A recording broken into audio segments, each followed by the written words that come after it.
Mesdames, Messieurs, bonjour. C'est la 38e séance du Salon financier. Emmanuel Derial pour la présentation. Aujourd'hui, nous allons étudier le deuxième mécanisme pouvant provoquer la variation du prix des obligations. Maintenant, variation du taux d'intérêt et les prix des obligations.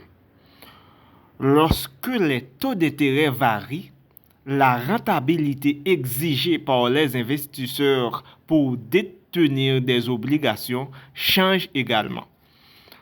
Considérons par exemple une obligation zéro coupon à 30 ans, de valeur nominale 100 euros et de rentabilité à l'échéance de 5%. Celle-ci s'échange au prix suivant. P est égal à 100 sur 1,05 exposant 30. Cela est égal à 23,14 euros. Si les taux d'intérêt augmentent brutalement de 1 point, les investisseurs exigeront une rentabilité à l'échéance de 6%. Cette variation de rentabilité provoque une baisse immédiate du prix de l'obligation. P est égal à 100 sur 1,06 exposant 30. Cela est égal à 17,14 euros. Le prix de l'obligation baisse donc de, entre parenthèses, 17,41 moins 23,14 sur 23,14. Cela est égal à moins 24,8%. Cet exemple illustre un principe général. Une rentabilité à l'échéance plus élevée implique un taux d'actualisation lui aussi plus élevé. Par conséquent, cela entraîne une baisse de valeur actuelle des flux futurs et donc du prix de l'obligation. Lorsque le taux d'intérêt et la rentabilité à l'échéance des obligations augmentent, le prix diminue et vice-versa. Cette relation inverse entre prix et rentabilité à l'échéance est parfois qualifiée d'effet balançoire. L'évaluation d'une obligation couponnée à partir de la rentabilité à l'échéance de zéro coupon. Dans la section précédente, on s'est fondé sur les prix des obligations zéro coupon pour calculer le prix des obligations couponnées. Pour arriver à ce résultat, on peut également utiliser la rentabilité à l'échéance des obligations zéro coupon. En effet, celle-ci est par définition égale au taux d'intérêt qui prévaut sur un marché concurrentiel pour un placement sans risque d'échéance identique à celle de l'obligation zéro coupon considérée. Le prix d'une obligation couponnée doit donc être égal à la valeur actuelle des coupons et de la valeur nominale actualisée au taux d'intérêt qui prévaut sur un marché concurrentiel. Prix d'une obligation couponnée. P est égal à VA des flux futurs de l'obligation est égal à C sur 1 plus trop 1 plus C sur, entre parenthèses, 1 plus trop 2 exposant 2 plus C plus VN sur, entre parenthèses, 1 plus trop N exposant N. Avec C, le coupon, trop N, la rentabilité à l'échéance d'une obligation zéro coupon de maturité N et VN, la valeur nominale de l'obligation couponnée. Maintenant, les obligations d'entreprise. Les obligations émises par les États développés sont le plus souvent considérées comme étant sans risque. Mais il existe également des obligations d'entreprise ou corporate. Ces dernières peuvent présenter un risque de défaut ou risque de crédit. L'emprunteur peut faire défaut s'il n'est pas en mesure de payer les intérêts et ou de rembourser le principal selon l'échéancier prévu. Comment ce risque de crédit influence-t-il le prix et la rentabilité des obligations? Maintenant, la rentabilité à l'échéance des obligations risquées.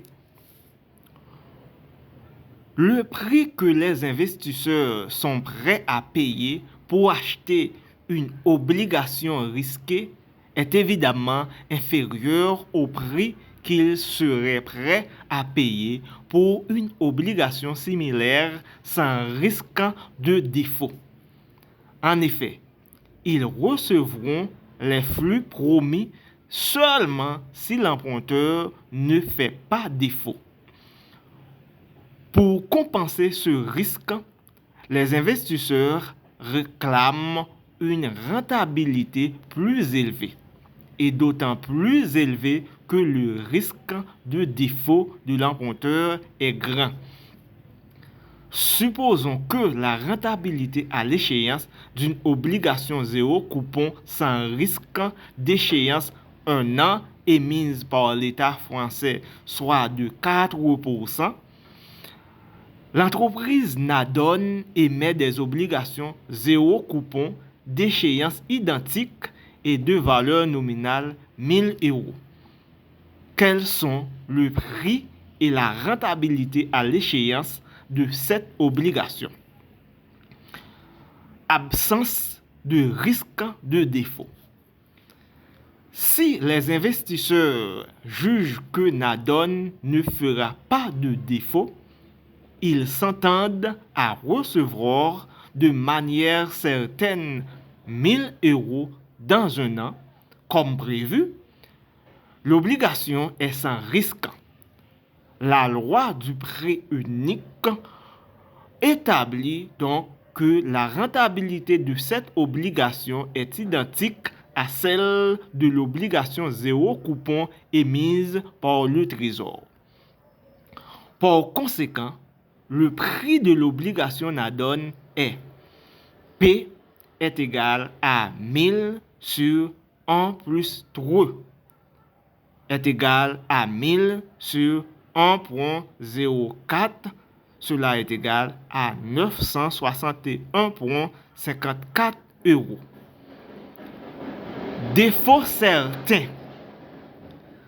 Si au contraire, il est certain que Nadon fera défaut et que, dans ce cas, l'entreprise ne sera pas en mesure de rembourser que 90% du montant emprunté, les investisseurs anticipent parfaitement leur manque à gagner. Il n'y a donc pas de risque lié à la détention de cette obligation et son prix s'obtient simplement en actualisant les flux futurs au taux d'intérêt sans risque. P est égal à 900 sur 1 plus 3, cela est égal à 900 sur 1.04, cela est égal à 865,38 euros. La certitude du défaut futur de l'entreprise réduit les flux futurs que les investisseurs recevront et, par conséquent, le prix qu'ils sont prêts à payer pour l'obligation. Une fois le prix de l'obligation connu, il est possible de calculer la rentabilité à l'échéance de l'obligation. Pour ce faire, il faut utiliser les flux futurs promis et non les flux futurs qui seront effectivement versés. 3 est égal, entre parenthèses, à Vn sur P moins 1 est égal à, entre parenthèses, 1000 sur 865.38 moins 1, cela est égal à 15,56%. La rentabilité à l'échéance de l'obligation émise par Nadon est bien plus élevée que celle des obligations sans risque émises par le Trésor. Cela ne signifie pas que les investisseurs obtiendront effectivement une rentabilité de 15,56%, puisque Nadon fera défaut. La rentabilité espérée de ces obligations est bien de 4%, égale au taux sans risque. Entre parenthèses, 900 sur 865,38 moins 1, cela est égal à 4%. Merci d'avoir été les nôtres. Au revoir.